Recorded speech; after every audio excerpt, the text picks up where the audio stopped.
Ladies and gentlemen, welcome to the Garage Gym Athlete Podcast. I'm your host, Jerred Moon. The Garage Gym Athlete Podcast is a result of my desire to build better humans, unequivocal coaches, and autonomous athletes. I've spent the last several years obsessing over program design, nutrition, and every other way you can optimize human performance. This podcast distills the latest scientific research with what I've learned and blends it with the not-so-scientific field of mental toughness.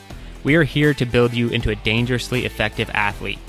If you enjoy this podcast, you can find out more about our training at garagegymathlete.com.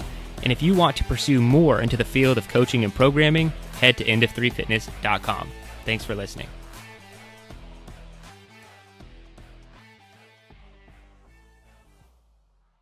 All right, ladies and gentlemen, welcome to the Garage Gym Athlete Podcast. Jerred Moon here with Kyle Schramm and Joe Courtney. No Ashley Hicks. Unfortunately, we're not doing this on purpose, just so everyone knows. It just works out that way sometimes. Schedules, man. Schedules. That's how it works. All right, so what are we talking about today? First, the shout out. James Sullivan. Here's your shout out. He is doing the Virginia Beach Bone Frog, April 25th. I think we may have some other people in the community doing that one too. I was just thinking the same thing. I think we do. Well, I haven't. He's the one that submitted it though, so he gets the shout out.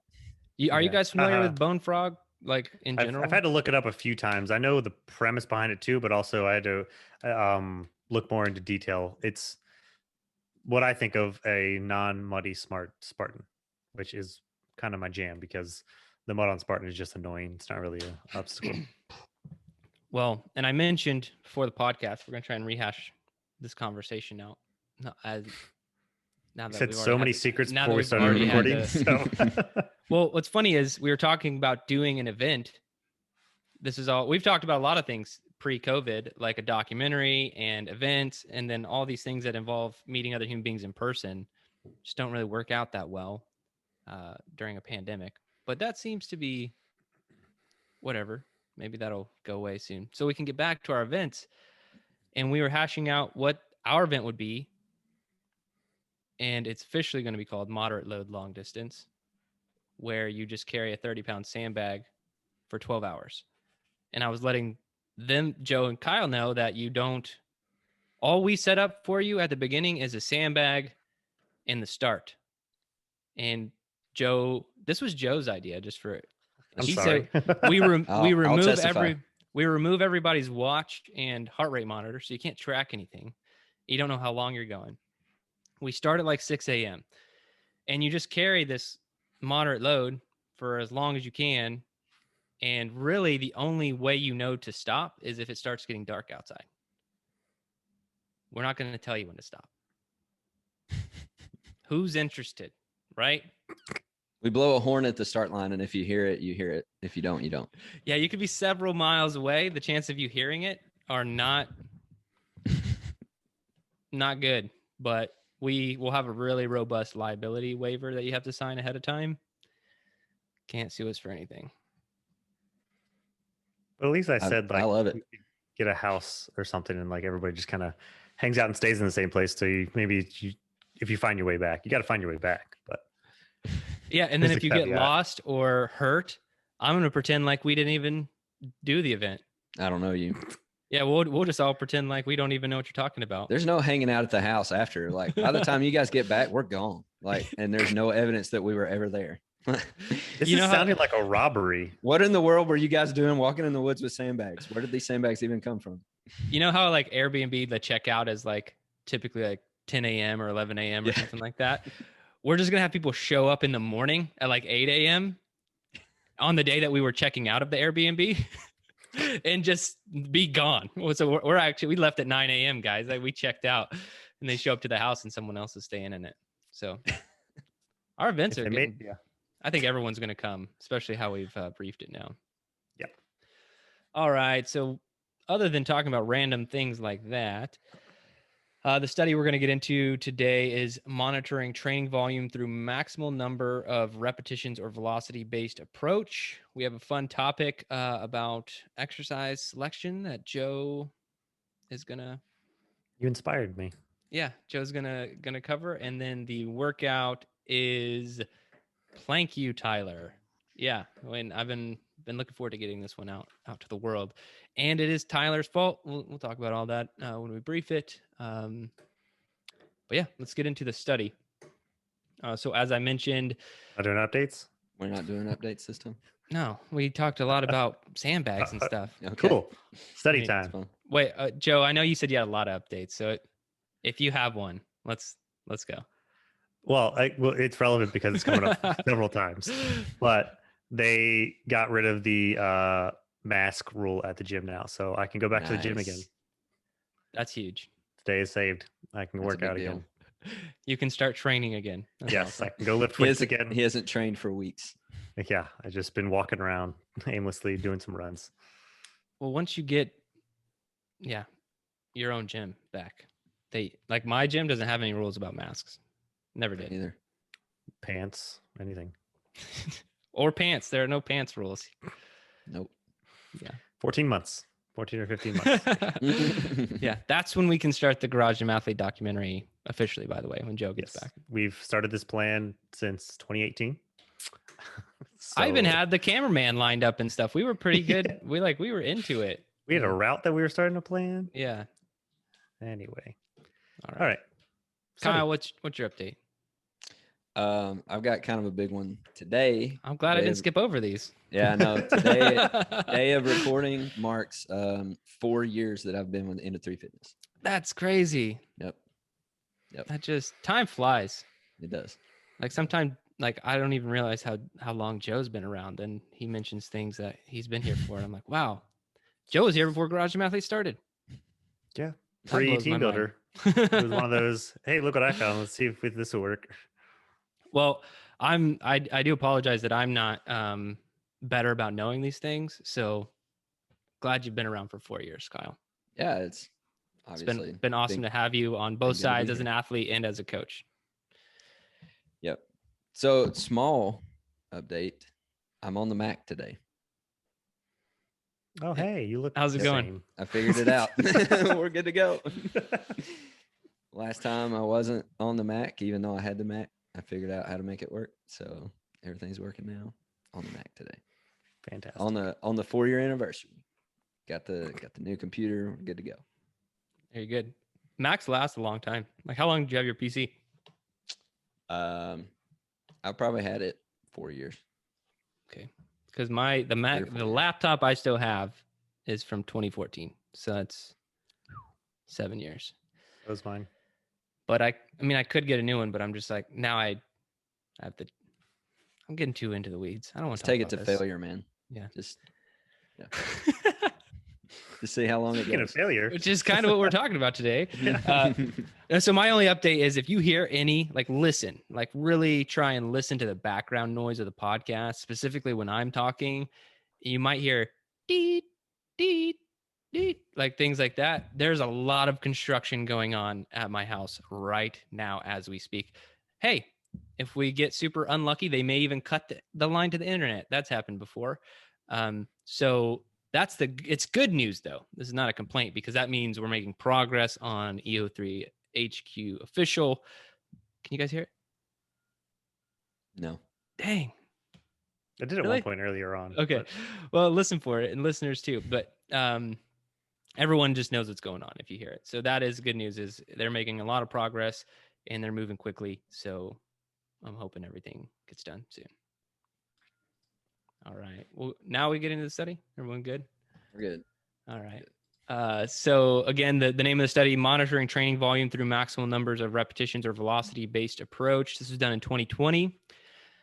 The reviewed study had 14 trained men perform one set to failure at 50, 60, 70, 80, and 90% of 1 rep max on the Smith machine, bench press in different sessions. So I'm not a huge fan of the Smith machine, and I also think the results on velocity would be different if it wasn't on a Smith machine. So I already have some problems with the study results. But the overall, the study is going to give me a good segue to talk about other important things for garage gym athletes in general.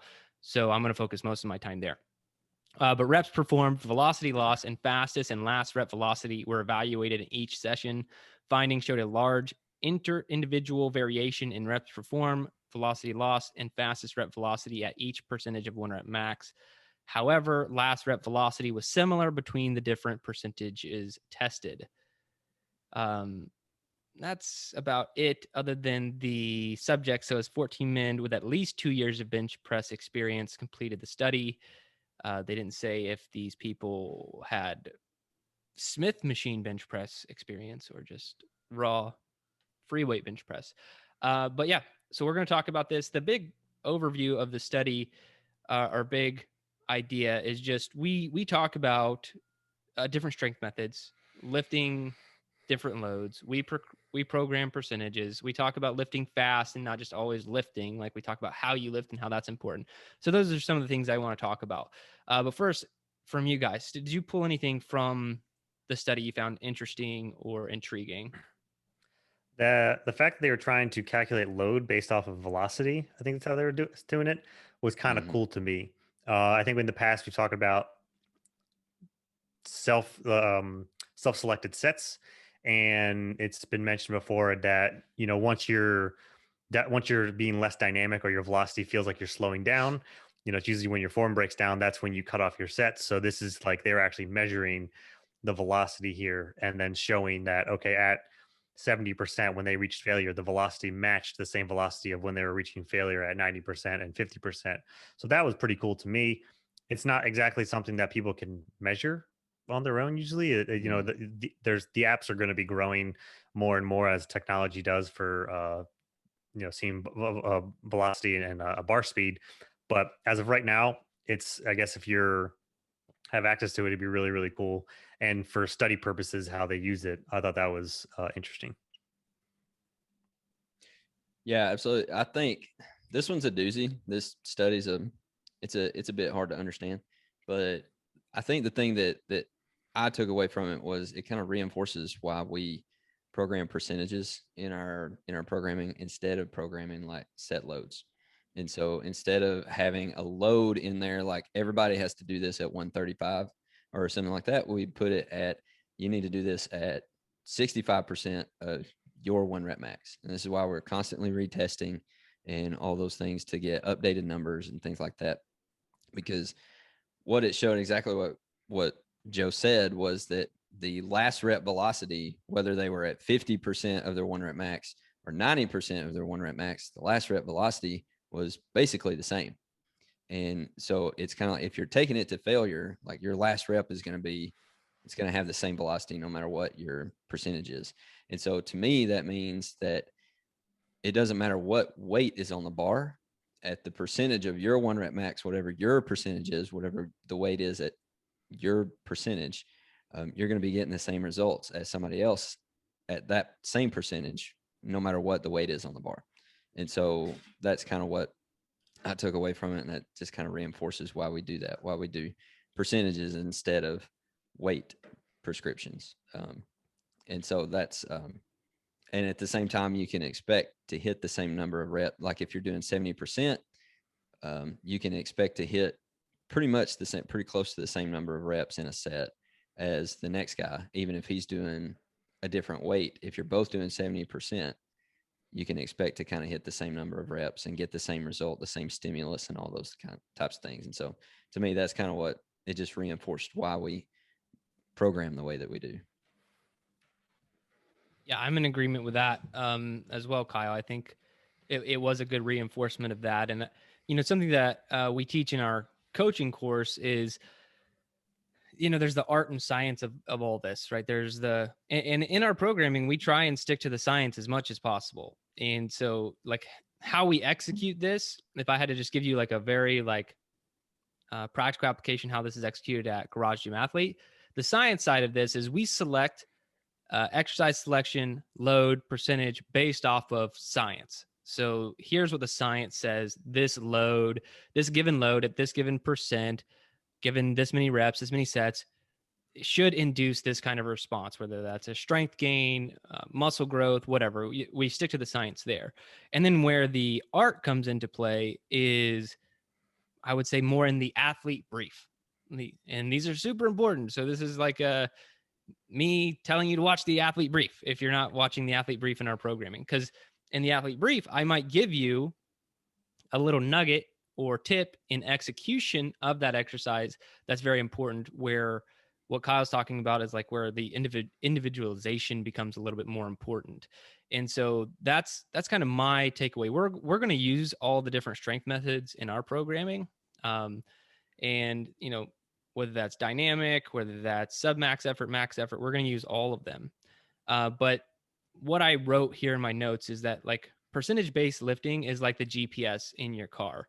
So it's going to tell you where to go, and it'll get you to the right place, but you're still the one in the car driving. So you can go a little bit faster to that destination. You can change direction. You can change speed. And what that's based off on is really how you're feeling that day. And I think that this is a very important takeaway from this study, because,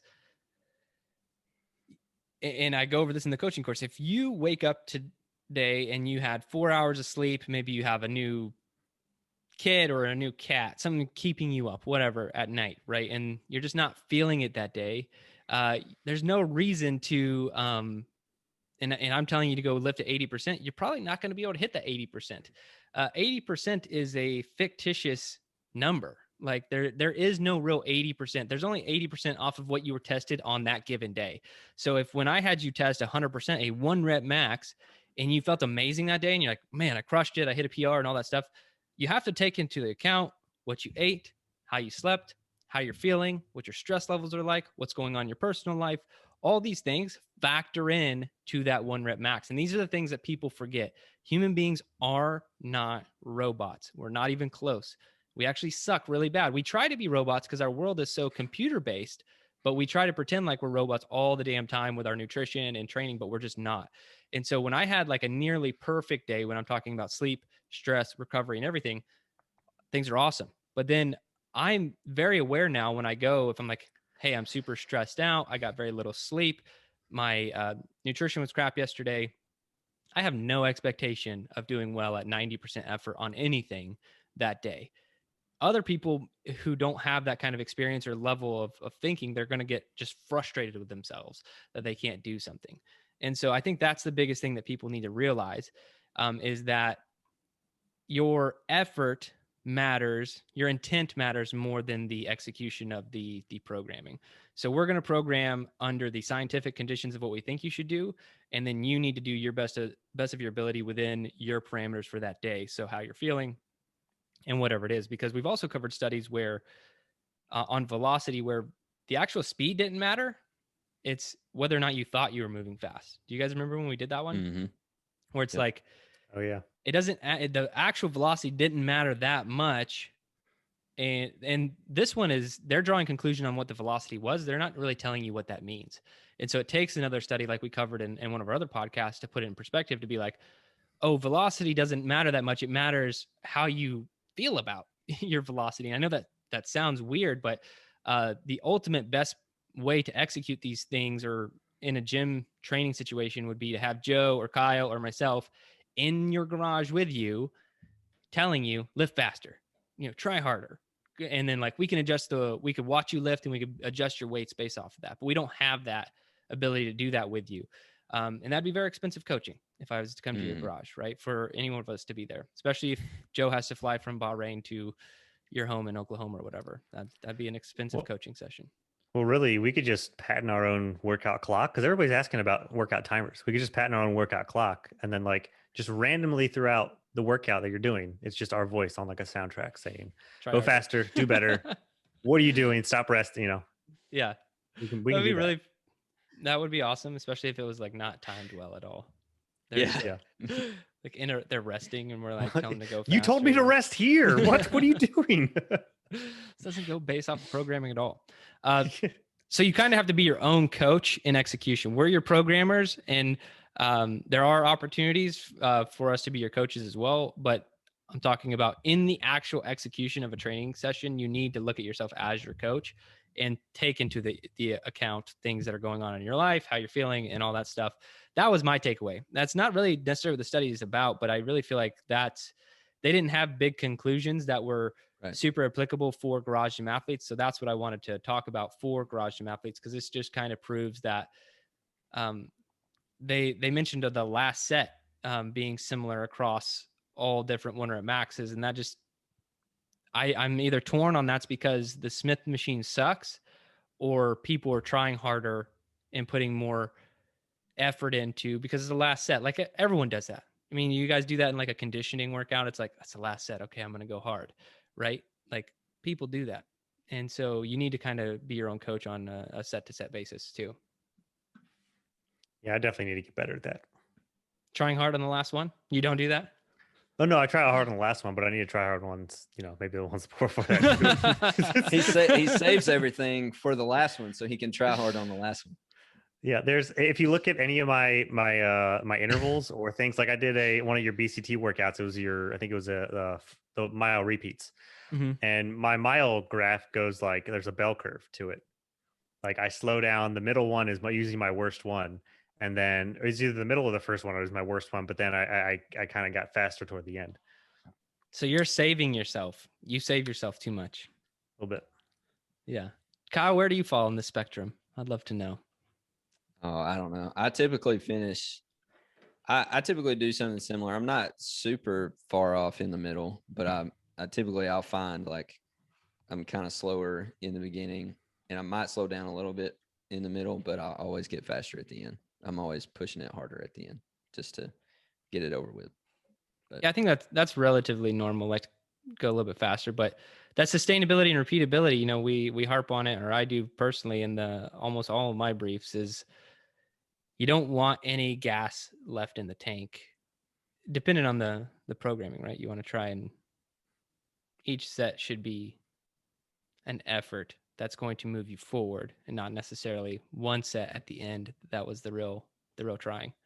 Well, like for me, it's like at the beginning of the workout, I'm trying to like game it and be like, all right, I'm trying to pace. Like I need to pace. Like I know what my pace needs to be. And so like at the beginning, and I also know that at the beginning I'm fresh. And so I feel like I'm going to be able to go faster and harder at the beginning. And I'm trying to dial it back a little bit so I don't do that, and trying to pace it where I can finish it evenly and kind of keep those intervals the same.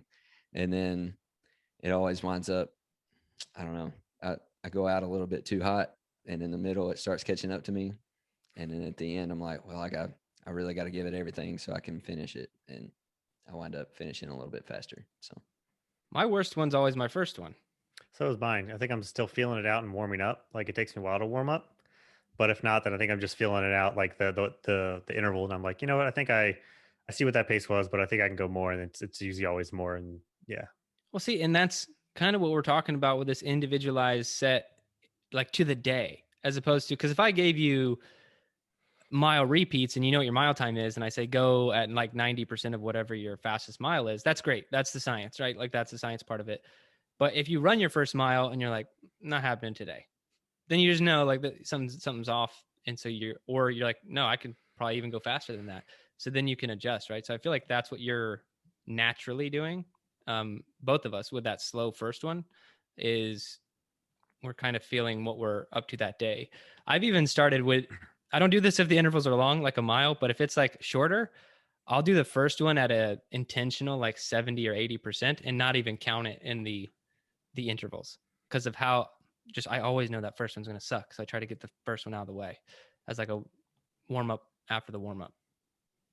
I think all the zone 2 work we do is actually a really good way to like actually see it. If you run the same zone 2 so like I always do the loop zone 2 usually once a week here. It's usually either like just over 3 miles or 4 miles. I'm just stretching it to that. But I'll notice there's times where either I'll be around the same, I might get a little bit better here and there, but then there might be a random week where my average mile time is like 15 or 20 seconds slower than it normally is, because my heart rate was getting higher, because I might have been more fatigued. I might have had a harder training week. So I wasn't be able to keep zone 2. My heart rate was getting higher. So I wasn't able to go faster than I was before because I was fatigued. And so I think that is a definitive way to show that your body fluctuates in readiness.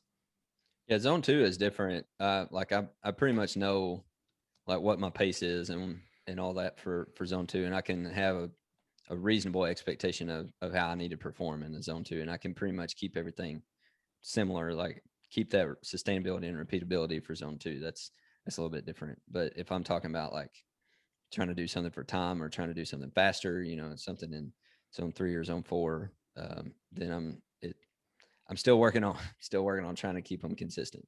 Because I don't want to feel like I'm sandbagging the first one, right? I don't want to like sandbag the first one and then be like, well, I made sure that I got better on the rest of them because I sandbagged the first one. So I want to give like a good solid effort on the first one. But then what I tend to do is wind up going out too hot and then screwing myself over for the rest of it. But anyway, still working on that. Aren't we all? Aren't we all? All right. Topic time? Absolutely. Yeah. What has Joe cooked up for us this week?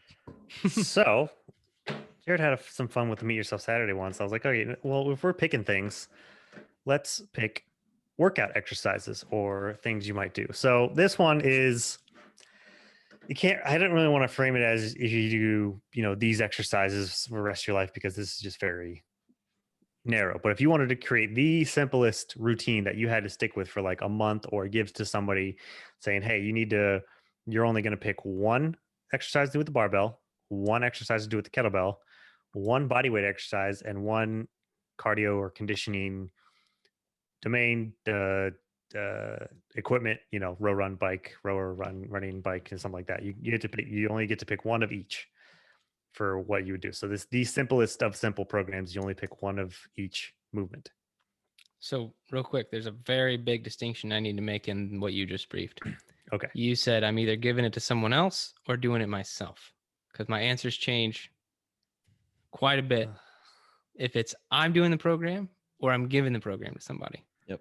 I don't know. Let's just hear both of them. I prepared only for me doing it. Yourself. But that's what I did too. I picked something for me. We'll do it for ourselves. If we had to limit to ourselves, I just didn't want to. Yeah. Okay. So for us, also interested to see our overlap, if any, on this one. Yeah. I feel like mine I would give to somebody else too, if that's what. Mostly just because I don't want to come up with another one. But yeah, I have my reasons, and I was between a couple of them. So I'll start off. My barbell movement will be the front squat, and I know a lot of people would do the back squat because you can go heavier. But I think with the front squat, you're still squatting, so that's good. And I love front squat. I think you get a lot more core stability in there, mid and upper back stability. I think if you can load up either just hold an empty barbell and jump with it, you can do power. I think you could do tempo to do really, really slow and controlled reps to work your quads and your glutes, and it's still building your trunk and your shoulders and your upper body because you're holding the bar.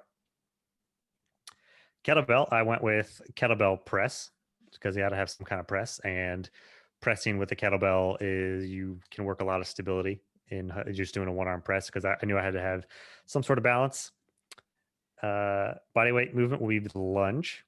With the front squat, it's a little bit limiting on some of the posterior chain, the glutes and the hamstrings. So I knew I had to target the glutes and hamstrings. And I just it's like a love-hate with the lunge, because lunges tend to suck. You get sore after, but they are fantastic. You can pretty much do them all of your life as well.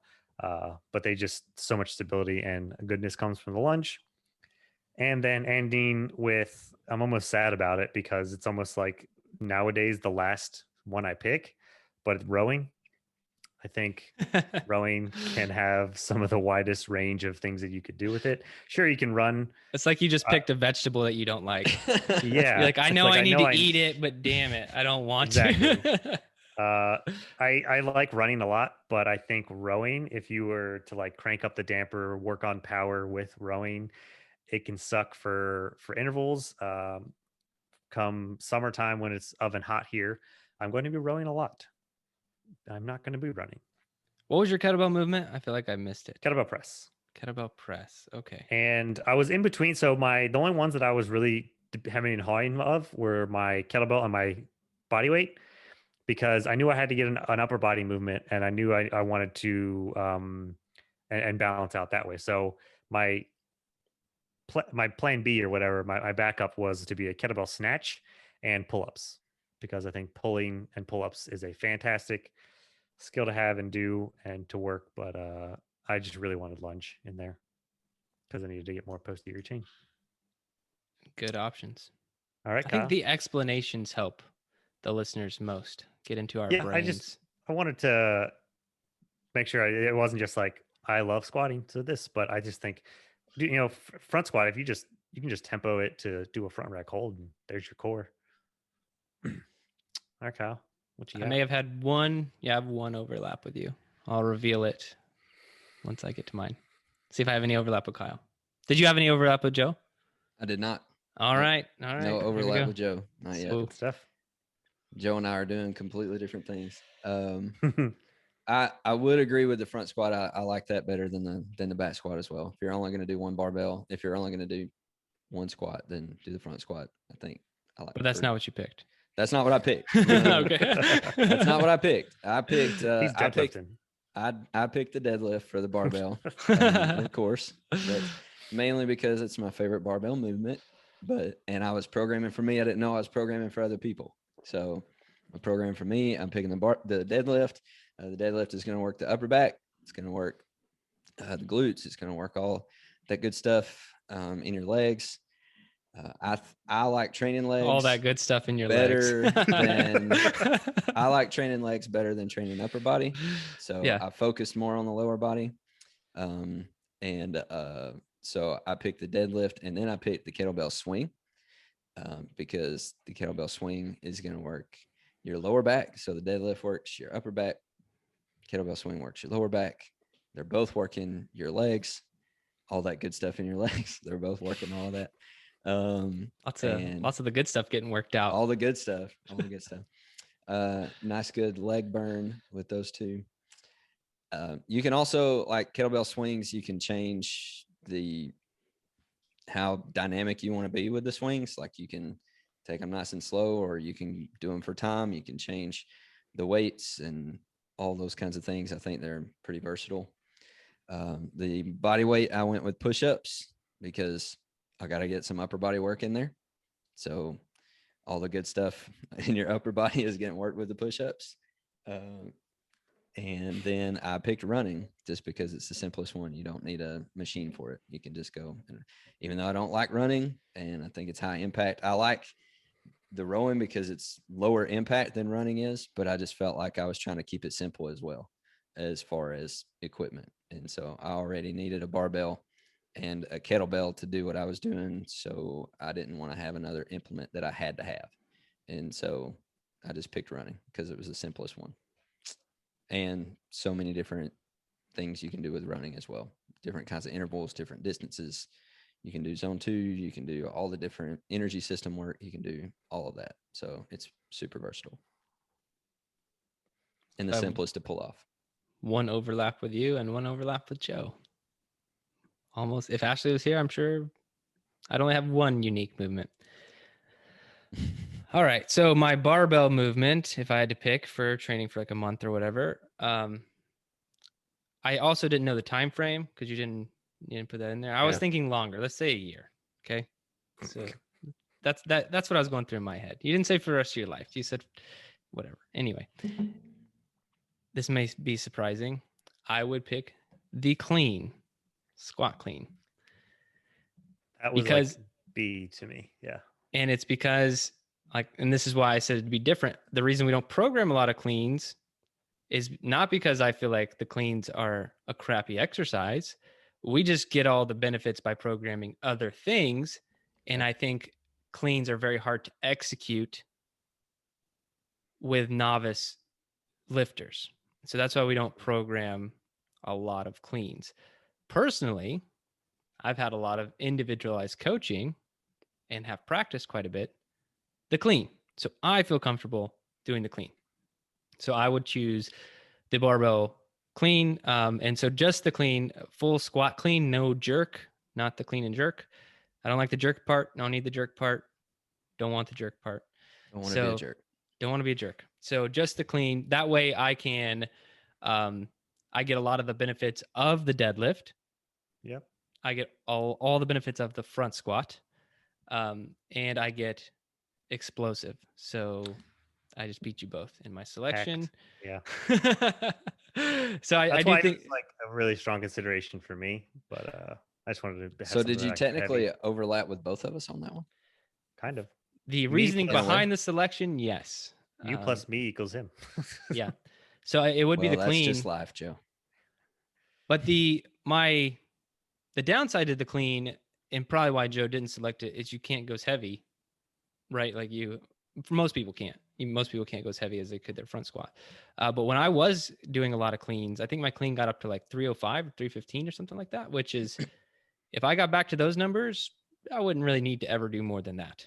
Like, that'd be fine. Because if I could clean whatever, let's just say 275 to the front rack and then do a squat, that's good. How much stronger do you really need to be? And so that would be that movement. One kettlebell movement. This is one where I overlap with Kyle, just the regular swing, right? Did you say American or Russian though? Oh no, I didn't. Well, make a selection. To me, sir. that's I could well. get To me, that's part of it though. Like that's part of the versatility of it. Some days you can do Russian, some days you can do American, whichever one you're feeling that day, or whichever stimulus you're going for that day. I you tend had to pick stick, one. I like to I put you tend in the to- corner here. I tend to stick with Russian. I typically don't do American. Okay. I would go American. Another thing that we don't necessarily tell our athletes to do, whatever's comfortable with you. But if I'm doing the clean without the jerk, I want some sort of weight to be going overhead. And so I would do the American kettlebell swing. There's not like as much benefit from like a pressing standpoint when you do that. But yeah, so that's what I do for kettlebell movement. Bodyweight movement is the pull-up. I think it's probably the best bodyweight exercise. I like did you both say push-up? No. You said push-up, you said lunge. The push-up was my close second because how much stability is involved in that movement, not just upper body work. Like if you keep a really rigid midline and you go slow on reps, the pull-up or the push-ups phenomenal. I just went with pull-up because I just feel like it works a lot and it's very hard to do. And if I didn't do pull-ups for a year, I would be very sad. That's it. And You're getting sad right now just thinking about it. I know, I did. And then type of cardio, this is where I overlap with Joe. I would pick the row, not because it's my favorite thing to do. If I was going just based off of enjoyment, it would be a bike outside, but I would choose the row for reasons I'm rowing a lot right now. It's just a full body movement, blood flow, all those good things. I feel like the row is incredibly versatile and really good for you. So You have a lot of power. It's my secret sauce. There it is. Yeah, that's why I can jump so high. I like powerful stuff. I actually didn't realize that, but you're right. I do. Okay. He doesn't realize how powerful he is. Humble brag. No, that was an outright brag. I'm trying to let everyone know humble about that. how awesome I am. There you go. And yes, I'm kidding if people don't get my humor. It takes a few years actually to get my humor. Kyle's still catching on. He's only at year 4. Let's not talk about not getting humor. Kyle's going to get off on his own tangent in our Slack chat. And yeah, that was fun. That was fun. I liked it. Yeah, that's a good one. All right. Workout. That is something mine I would give to somebody else as well.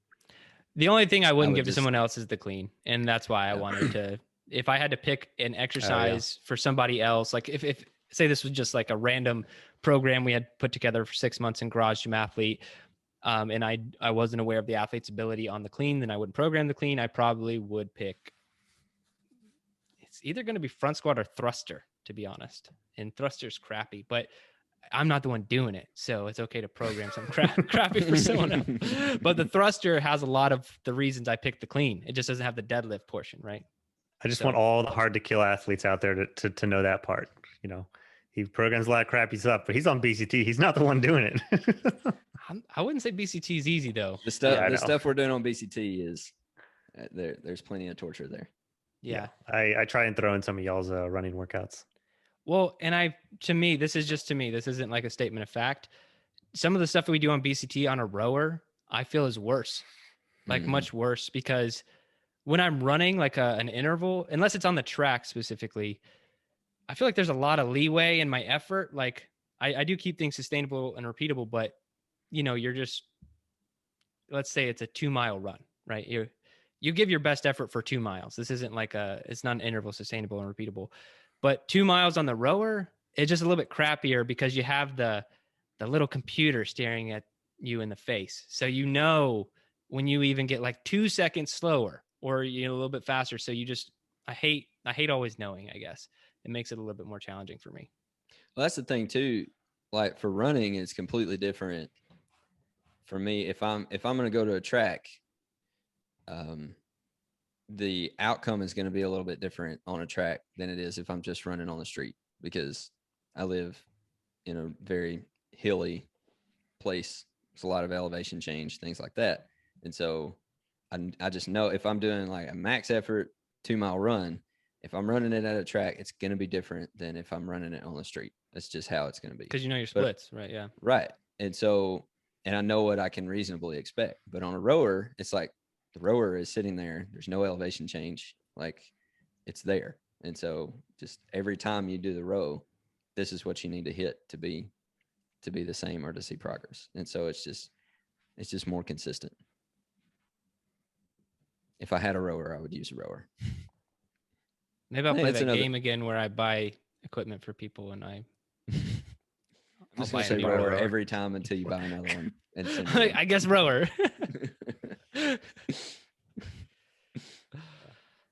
All right. Workout time? Yeah. All right. So this one's got a fun story. And I'm going to credit Tyler Robertson for this. And I'm going to say his name a few times just so everyone knows who to go to.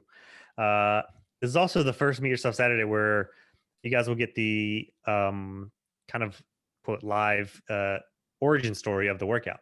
So by the time this episode publishes later this week on Thursday, Tyler Robertson's interview with us will go out. And this is how this is where the workout came from. And that is why it's called Plank You Tyler. His answer to the question of hardest workout ever done, after he said his, there was kind of a pause between Jerred and I and kind of just started smiling. And it was like, oh, well, that sounds like a Meet Yourself Saturday. And like right when we got off the call, it was made. And I made it worse. He made it worse. I don't like it at all. Also a funny story by the time this comes out. Week 1 for strength track, I hinted at them a little bit more and gave them planks to do so that they could possibly help prepare for this.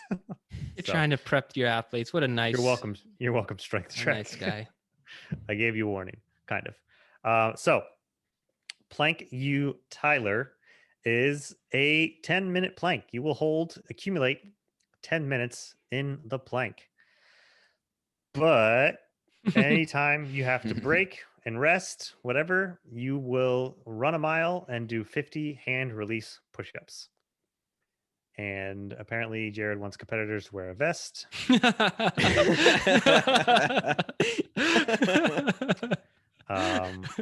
Yeah. Oh man. I also tried to talk him into giving it a time cap. Yeah, he tried before I made it official. He's like, and then the time cap's 60 minutes, right? I'm like, why would there be a time cap? Yeah. He said, I don't remember putting a time cap. I was like, yeah, you didn't. But as of right now, I'm going to have to run at least 5 miles on the time cap. And I'd rather not run 9 miles to do this workout because like 90 seconds is probably my max plank. Well, I'm just so terrible at the plank. It's like the moderate load long distance we just talked about at the beginning of the podcast. You decide when you want to quit this one. All right. There's nothing inherent. Like normally when I put a time cap in there, there's like a level of volume that I think if you're not trained, that it's going to get dangerous, right? Like a Patriot. Like if you can't complete Patriot in 30 minutes or no, let's not say that because that's a hard thing to do for a lot of people. Let's say if it takes you an hour and a half to complete Patriot, but you completed it, you probably shouldn't have done it in the first place. Is the kind of my take on a workout like Patriot. That's a lot of clean and jerks. It's really hard. It can tear you down. And so that's typically why I involve a time cap is for safety. This one, I don't think that there's a lot of danger to finishing it, even if it takes you a long time, because it's just running miles, it's push-ups, and it's planking, and it's no more than 10 minutes of planking, right? So I don't. There's no danger in going for 2 hours on this one. Yeah. So everybody start working up to a 10-minute plank. Yes. Well, it's already too late. That's what's great about this workout. I thought about, I was like, there's gonna be like 3 people who can plank for 10 minutes, and I should just put in like, if you complete 10 minutes, run 5 miles and do. You're rewarded for your planking skills. Oh no, looks like I'm falling out of this plank. They're not penalty miles Yeah, like the not. penalty burpees. Right? Nothing's ever a penalty. Isn't that apparently. how I did it in the workout rifle? If you complete it under the time cap, you get to do it again. Yep. Yeah. That is true. Because that actually just came up, and I've never had to do that workout where I wasn't doing it twice. Shucks. Yep. Okay, so I'm not gonna lie, I have not done this workout. I will have done this workout before it is published. So I've not done it yet. This is the first time probably ever that I've briefed a workout without having done it or tested it first. But it will be completed, and I'll update it on some podcast before this is published. So Next week, I might try like a light version of this, like 5 minutes in the plank, and see how terrible it is. Probably still running 4 miles. well, here's what I think is going to happen with me, because I'm not phenomenal at planks. I'm not good at them, but I'm not necessarily bad at them either. So I think if I really push myself, I'm going to get to 5 minutes in the plank. And then I don't know what happens after that. So Yeah. I think I'm going to that's going to be my goal going in, is to knock out half of the plank. And so I'm going theoretical here with my tips and stuff too, because I haven't done it yet. So I'm going to go as long as I can. Some people are going to try and be like, okay, just every 2 minutes, I run a mile. You can do that too. That might be Joe's recommendation. I'm going to go as long as I can. 5 minutes is my goal. If I go over that, awesome. If I feel good at 5 minutes and I make it, then I'm just going to keep going as long as I can, obviously. But then I'll run that mile. I'll do the push-ups. And guess what? Hand release push-ups, any form of push-ups, we just kind of talked about it, is going to somewhat tax your abdominals. So that's going to be bad. And so I don't know what happens when I get back into the plank, is what I don't know. I actually don't know. I don't know if it's going to be like when you reach handstand push-up failure and there's just no coming back for you. And so is it going to be like 15 seconds and I'm having to take a break again, or 30 seconds and having to take a break again? If not, that's going to be, if so, that's going to be a lot of miles. I think I'll be able to, at a minimum, squeak out at least 60 seconds every time I get back down to the plank, if not longer. So that's my goal, my plan of attack. I don't normally go first on tips, but this was my theoretical tips for this workout. What do you guys So think? you're predicting like 4 miles for yourself? 3 or 4? Yeah, unless I'm just feeling amazing and I can get like 8 minutes in the plank, but I do a lot more front leaning rest as it is programmed than I do plank. So I'm just a little like shaky. I don't have a good frame of reference for plank. Would you guys say front leaning rest is harder or plank is harder? Plank, 100%. Plank is harder, definitely. I agree with you. And so I think it's going to be, I don't know. I know I can do 5 minutes in front leaning rest, but plank is a different story. But I have a lot of motivation to not take a break. Yeah. So I would say try and get some glute activation. I think, don't just like relax everything and try and suffer through the plank, but try and, sometimes I find squeezing my glutes and stuff helps support a little bit here and there. Also I think what's going to add up after a while is those push-ups, because you have to stabilize your core somewhat when you push up. And the push-ups itself will be taxing because they're hand release push-ups, but then you're not going to have a core either to support yourself. So when your shoulders are going to be smoked, like everything. Hand release push-ups are worse than normal push-ups. Hands down. As soon as you hit that first set of hand release push-ups, it's just like fight to survive. Do we need to discuss what a hand release push-up is, just so people know? So hand release push-up is you go down to the ground, and when your chest is touching the ground, you lift your hands off the ground, then you put your hands back on the ground, and then you push up. It's not whatever Chris Morgan thought it was several months ago. I don't know if you guys remember that video. It was all He basically thought they were like jumping push-ups, like pushing, exploding up, pulling your hands off the ground. Right. So if you do those, you'll just be dead. Not to name names or anything, but somebody straight up Chris Morgan did that one. Well, what's funny is he was just making things so much harder. So every time that we programmed hand release push-ups, he was probably like, what the hell? Like, how's anybody doing this many of these? And so don't do those type of hand release push-ups. He does like 3 Murphs a week though, so he does a lot of push-ups anyway. They're probably easy, yeah. But yes, the jumping push-up. That's what I call them, jumping push-ups. Like, or I call them either plate push-ups, push-ups or clapping push-ups if they're going to Yeah. be explosive. Those are the 2 names and typically what we program. This will be not fun. Yeah.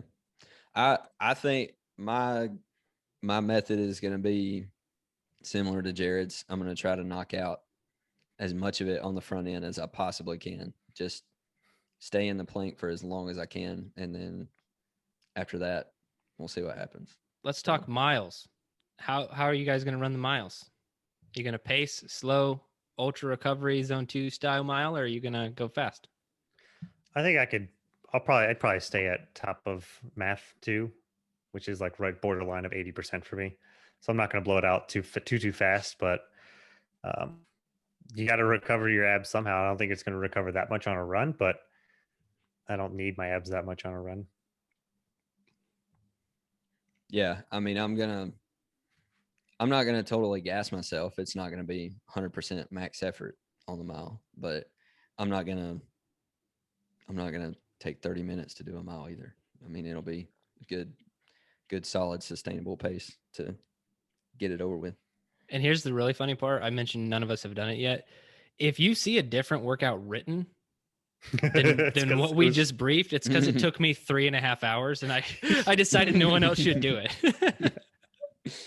I mean, that's what I'm thinking. Like, even if we're talking about the planks are going to take forever, I feel like by the 30, even just the 3rd or 4th set of hand release push-ups, it's going to be like, do one and then like, okay, I got to break it. And then do one. And like, all right, these hand release push-ups are now taking me 5 minutes. That's a lot of push-ups, man. I think this is one of those that just kind of pisses you off. Like, and that's this is why they're programmed as they are. But I can think of 2 workouts specifically where I'm not really like, it's not that hard. I'm just kind of pissed that I'm still doing it. Once I did triple Murph with no vest. So 3 Murphs, not in a week or whatever, like all back to back to back. So Murph, 3 rounds for time. And I had already done a double Murph, so I was aware of what that was like. And I did a triple Murph. And I remember going out for on mile 5, and I was like, it was like Saturday. It was like already at like some absurd point in time because you slow down quite a bit. And I was just like, this is dumb. Like, I'm just mad that I'm still doing this. But I had to finish it because I started it, and I was just like, I don't like it. It's like the Spartan race all over again. Like me at the Spartan race. And that's a good second one. The other one that just pisses me off in a similar fashion, not so much anymore. I've learned how to control my attitude and stuff, is zone 2 Murph. It's all Murph related. But zone 2 Murph is just like, you just kind of get pissed that you're doing it. You're not moving as fast as you could. And yeah. Anyway. Well, but credit where credit's due. Thank you, Tyler. Thank you, Tyler. Robertson. I mean, plank you, Tyler. Plank you, Tyler. Yes, plank you, Tyler. All right. Well, you guys have anything else? Not after all that. So. No. Well, good luck. Good luck to all athletes attacking this one, and do attack it. Do try it. We didn't even, and by we, I mean, I gave no scale down. Like, I didn't say, I thought about it. This was not an oversight. I thought about like, okay, established 8 minutes, recruit 5 minutes, 6 minutes, whatever. Like, nope. Everyone does the same workout. It only gets harder for competitors, but there's no scale down. But if you are afraid of what this workout is going to do to you, feel free to scale down. I won't hate on you if you do. This workout goes out to the short people, I think. Isn't Marco like insanely good at planks? Probably. Yeah. I'd imagine Marco and VDR, because I know VD's not tall. Oh wow! And lean, taking shots on the podcast. No, I amended what I was going. He's lean. What is not Marco's tall lean to you? None of us are tall, right? Like, what is not tall? What is I'm tall? 5'9". Is that not tall? Yeah, that's not No, tall. you're in a gray area of average. I'm in a gray. Okay. I So would throw not tall would myself be in. shorter than 5'9". I would throw myself in not tall. Jerred, I think we're borderline into the almost tall zone. Like 5'11" is like right on the edge. I feel like 6'5" is tall. That's I've like a- really tall. Insanely tall. That's Yeah. that's when I would start using that word. 6'5", maybe 6'3". That's very tall. You know what? No one's listening to this anyway. Yeah, We're Kyle, good. you want to wrap it up then? Yeah, sure. If you are not a member of the Garage Gym Athlete community, you should be, because we do some really fun, really crazy things. And if you want to be part of the community, go to garagegymathlete.com, sign up for a free 14-day trial. And after those 14 days, you will officially be part of the community because you will not want to leave. So if you're not part of it, go get a free trial. If you are a part of it, thank you. This workout was inspired by a member of our community. So plank you, Tyler, for that. And plank you, the rest of our community, for inspiring us for all the other stuff that was we great, do. Kyle. That was good. I guess All right. I think that's enough. We're out. Well, okay, I want to throw in one more free thing. So we All right. mentioned the moderate load long distance. This is my promise to all the athletes. You will get free admission to your first attempt at moderate load long distance, wherever that shall be. If you are an athlete, an active athlete, free admission. So there you go. Just throwing in all the perks. Boom. You can't exactly charge admission to hell. Well, people do, right? So there won't even be admission. We're just going to have you sign up and then tell you to go do it on your own, like everyone did during COVID. But that's enough tangents. Kyle already closed us out, so we're going to end it here. All right, guys. See you next week. Thanks for listening to the Garage Gym Athlete podcast. If you want to learn more, go to garagegymathlete.com. You can learn about our training. Let us send you a copy of our book, The Garage Gym Athlete, or you can even get featured on the Garage Gym Athlete podcast. Thanks for listening.